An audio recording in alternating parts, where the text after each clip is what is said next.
Show you here how to replace the velcro on your drivetrain. So first you're going to want some sort of solvent. We use lacquer thinner, you can use acetone or something similar.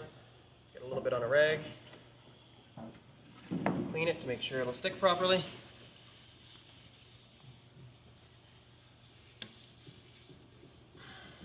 Then you'll take the piece that you got with your skirt, most likely, or with your machine. I like to leg it out around the machine with the backing still on, just to make sure I know how to center it, find a reference point. So I'm going to start from the inside of the vacuum port here on the back side.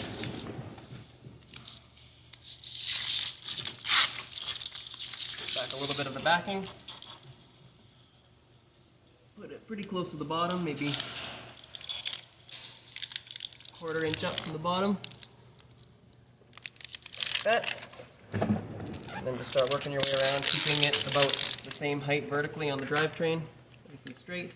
This isn't too critical because the skirt will adjust. Just want it as straight as you can eyeball it.